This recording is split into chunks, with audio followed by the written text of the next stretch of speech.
नमस्कार दोस्तों, good morning. मैं विजेंद्र शर्मा स्वागत करता हूं आपका माय यूट्यूब चैनल VKRS।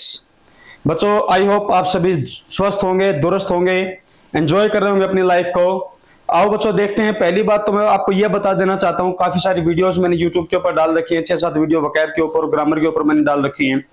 अब कुछ बच्चों का कंफ्यूजन है जी, आप कौन कौन से एग्जाम की तैयारी करवाते हो। तो बच्चे देखिए, जिन जिन एग्जाम की मैं तैयारी करवाता हूं या मेरा जो कंटेंट है या जो मेरा सिलेबस है वो कौन कौन से एग्जाम के लिए रेलेवेंट रहेगा, देखिए ये ऊपर मैंने लिख रखा है बच्चे। देखिए लगभग हर प्रकार के एग्जाम की हम तैयारी यहाँ पे करवाएंगे, स्पेशली जो मेरा इंग्लिश सब्जेक्ट है। SSC, HSSC, banking, air force, NDA, CDS, CGL, CPO, KVS, DSSB, navy, MTC और भी 2-4 जो एग्जाम रह गए बच्चों, हर प्रकार के एग्जाम की तैयारी बच्चों मैं करवाऊंगा। सिर्फ इंग्लिश की मैं बात कर रहा हूं। देखिए थोड़ा थोड़ा डिफरेंस होता है बच्चों, हरियाणा के एग्जाम में और SSC के एग्जाम में, बैंकिंग के एग्जाम में, CDS, कुछ थोड़ा थोड़ा डिफरेंस होता है, ठीक है। अब देखिए, अब कुछ चीजें तो कॉमन है जो हरियाणा के एग्जाम में भी आएंगी और SSC के एग्जाम में भी आएंगी। कुछ चीजें तो कॉमन है, कुछ 2-4 चीजें एक्स्ट्रा हैं जो शायद हरियाणा के एग्जाम में नहीं आती, बाकी एग्जाम के अंदर आती हैं। अब देखिए, पहली चीज ये सिलेबस मैंने डिफाइन कर रखा है यहाँ पे, क्या क्या सिलेबस है, कौन कौन सा सिलेबस है। अब सिलेबस की पहले तो स्पेलिंग देख लीजिएगा। सिलेबस की स्पेलिंग SYLLABUS होती है, सिलेबस की स्पेलिंग। अब सिलेबस में क्या है बच्चों, देखिए हर जो ग्रामर है वो कॉमन है, हर एग्जाम में ग्रामर आती है, चाहे वो हरियाणा का एग्जाम हो, चाहे वो SSC का एग्जाम हो, चाहे वो बैंकिंग का एग्जाम हो, कोई भी एग्जाम हो, हर एग्जाम के अंदर बच्चों ग्रामर आएगी। ग्रामर को भी 2-3 तरीके से दिया जाता है, लगभग तो क्या दिया जाता है, एरर पूछे जाते हैं। अब ग्रामर जो एग्जाम के अंदर दी जाती है वो एरर की फॉर्म में दी जाती है। एक सेंटेंस इस प्रकार से लिख दिया जाता है, उसके 4 पार्ट्स होते हैं, जैसे A part, B part, C part और D पार्ट। D पार्ट में लिख दिया जाता है नो एरर। अब जो सेंटेंस होता है उसके किसी एक पार्ट के अंदर ही एरर होता है या वो सेंटेंस बिल्कुल एरर फ्री होता है। ऐसा कभी नहीं होता कि A पार्ट में भी एरर है और B पार्ट में भी। अगर एरर होगा तो बच्चों वो सिर्फ एक पार्ट के अंदर होगा या वो सेंटेंस बिल्कुल एरर फ्री होगा।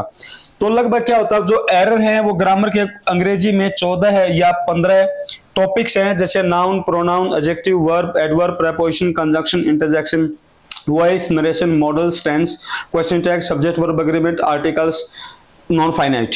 तो बच्चों जो एरर हैं वो किसी भी टॉपिक से उठा लिए जाते हैं। आपने देखा होगा, लगभग आज तो हर बच्चा परिचित है कि किस प्रकार से एरर पूछे जाते हैं। और भी 1-2 तरीके हैं, जैसे फिल इन द ब्लैंक्स है, ग्रामर का हो सकता है, क्लियर है। जैसे पार्ट्स ऑफ स्पीच की जानकारी ले लेते हैं, एक सेंटेंस लेके पूछ लेते हैं ये कौन सा पार्ट्स ऑफ स्पीच है। Is that clear. दूसरा जो सबसे अहम रोल होता है वो वोकैबुलरी का है बच्चों। अगर इंग्लिश का वेटेज अच्छा, जैसे CGL है, CPO है या फिर NDA है, उनमें इंग्लिश में जो वोकैब है वो ज्यादा नंबर की आती है। तो देखिए, अब वोकैब में क्या क्या है, सिनोनिम्स पूछे जाते हैं, एंटोनिम्स पूछे जाते हैं, वन वर्ड सब्स्टिट्यूशन पूछे जाते हैं। जैसे हरियाणा के एग्जाम में वन वर्ड सब्स्टिट्यूशन नहीं आते हैं, वैसे हरियाणा का कोई फिक्स पैटर्न नहीं है, कई बार दे देते हैं, कई बार नहीं देते। वैसे वन वर्ड जो सब्स्टिट्यूशन है वो किसका पार्ट है, वोकैब का ही पार्ट है। चौथा है बच्चों इडियम्स एंड फ्रेज। अब जैसे NDA के अंदर 40 नंबर के इडियम्स एंड फ्रेज आते थे, लेकिन अब की बारी इडियम्स और फ्रेज का जो पोर्शन है बिल्कुल उसकी जगह जो होमोनिम का ऑप्शन दे दिया गया, तो होमोनिम से क्वेश्चन उठाए गए थे। अब नेक्स्ट क्वेश्चन क्या है, फ्रेजल वर्ब्स। अब फ्रेजल वर्ब्स के ऊपर भी बहुत सारे क्वेश्चन पूछे जाते हैं। फ्रेजल वर्ब्स होता क्या है, किसी भी मेन वर्ब के साथ किसी प्रेपोजिशन का लगकर उसके रियल मीनिंग में बदलाव आ जाना क्या कहलाता है, फ्रेजल वर्ब्स कहलाता है। फॉर एग्जांपल देखिए, अगर मैं कहूं ब्रेक, अब ब्रेक क्या हमारी एक मेन वर्ब है, लेकिन मैं ब्रेक के साथ अगर इनटू लगा दूं, अगर मैं ब्रेक के साथ अप लगा दूं, अगर मैं ब्रेक के साथ डाउन लगा दूं, अब ये क्या है, प्रेपोजिशन। तो फ्रेजल वर्ब्स क्या होते हैं, किसी भी प्रेपोजिशन के, किसी भी मेन वर्ब के साथ किसी प्रेपोजिशन का साथ लगकर उसके रियल मीनिंग में बदलाव आ जाना, चेंज आ जाना, उसको हम क्या बोलेंगे, फ्रेजल वर्ब्स बोलेंगे। जैसे ब्रेक का मतलब तो आप जानते हैं, ब्रेक का मतलब क्या होता है, तोड़ना होता है, लेकिन ब्रेक के साथ ही इनटू कंपाउंड प्रेपोजिशन लग गया, ब्रेक इनटू। ब्रेक इनटू का मतलब क्या होता है, किसी भी जगह पर इलीगल तरीके से प्रवेश करना, उसको ब्रेक इनटू बोलते हैं। ब्रेकअप, ब्रेकअप का मतलब क्या होता है, किसी भी रिलेशन का खत्म हो जाना। ब्रेक डाउन के भी 2 मतलब होते हैं, एक तो रोना स्टार्ट कर देना अचानक बीच में, मान लीजिए कोई व्यक्ति बोल रहा, अचानक उसको कोई चीज याद आ गई, उसने रोना स्टार्ट कर दिया, ब्रेक डाउन। जैसे वंस एक बार क्या हुआ था, नरेंद्र मोदी ब्रोक डाउन। नरेंद्र मोदी क्या हो गए थे भाई, उसने एक बार ही वाज डिलीवरिंग हिज स्पीच, अपना स्पीच दे रहे थे, तो ऑल ऑफ सडन ही ब्रोक डाउन, वो उन्होंने रोना स्टार्ट कर दिया। एक ब्रेक डाउन का मतलब क्या होता है, किसी भी मशीनरी का, व्हीकल का अचानक रुक जाना, खराब हो जाना, उसके लिए क्या बोलते हैं, ब्रेक डाउन। तो फ्रेजल वर्ब आप समझ गए होंगे। किसी भी मेन वर्ब के साथ किसी प्रेपोजिशन का साथ लगकर उसके रियल मीनिंग में बदलाव हो जाना। तो फ्रेजल वर्ब्स के ऊपर भी एग्जाम में क्वेश्चन पूछ लिए जाते हैं बच्चों। नेक्स्ट देखिए क्या है, अब आपको पता चलेगा जो सिलेबस हो क्या क्या है, ग्रामर, वोकैब में क्या है, synonym, antonyms, one word substitution, idioms and phrasal verbs. आओ देखते हैं इनके अलावा और कौन सी चीजें एग्जाम के अंदर पूछी जाती है।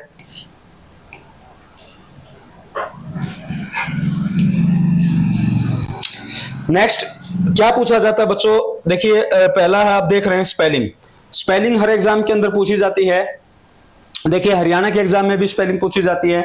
4 वर्ड्स लिख दिए जाते हैं, या तो पूछ लिया जाता हूं आउट ऑफ 4 उन चारों वर्ड्स में से which one is correctly spelled या which one is incorrectly spelled. तो आपको बताना होता है भाई कौन सी स्पेलिंग सही है और कौन सी गलत है। सेंटेंस अरेंजमेंट, सेंटेंस अरेंजमेंट को PQRS के नाम से हम सभी जानते हैं।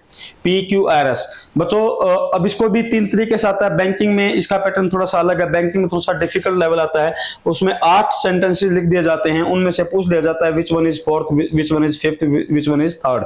लेकिन SSC वगैरह में PQRS इस प्रकार से पूछे जाते हैं, 4 सेंटेंसेस लिख दिए जाते हैं, उनको अरेंज करना होता है भाई कौन सा पहले आएगा, उसके बाद कौन सा आएगा, उसके बाद कौन सा आएगा, उसके बाद कौन सा आएगा, ठीक है। या फिर पूछ लिया जाता है 1 से लेकर 6 सेंटेंसेस लिख दिए जाते हैं, भाई यहां से सेंटेंस शुरू होगा, यहां खत्म होना चाहिए, उनको बिल्कुल अरेंज करना है, पहले कौन सा आएगा, दूसरा कौन सा आएगा। There are certain tricks by which you can arrange the sentences, right.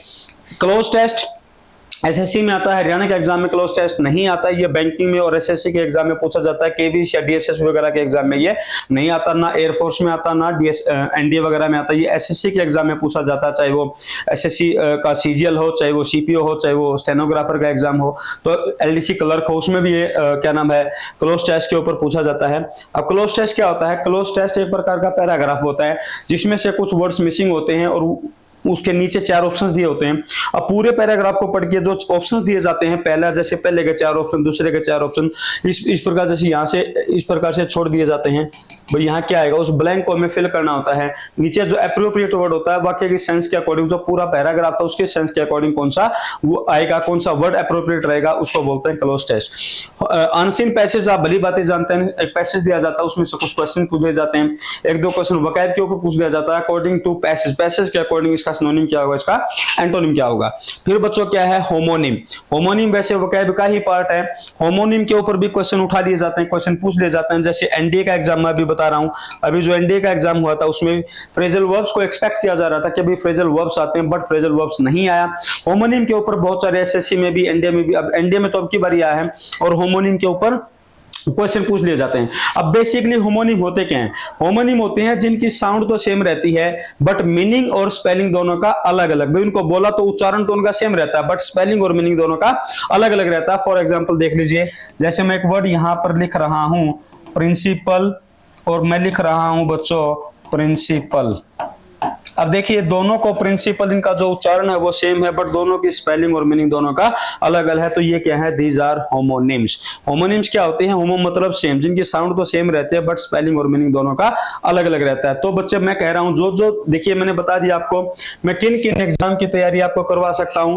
English में सारी चीजें जो मैंने बताया, जितनी भी चीजें मैंने आपके साथ ये डिस्कस की, आप स्क्रीन के ऊपर देख रहे हैं, हर एक चीज को मैं बिल्कुल बारीक रूप से, बिल्कुल क्लोजली, बिल्कुल इजी वे में मैं आपके साथ डिस्कस करूंगा हर एक चीज। आई होप ये क्लियर हो गया होगा आप लोगों को।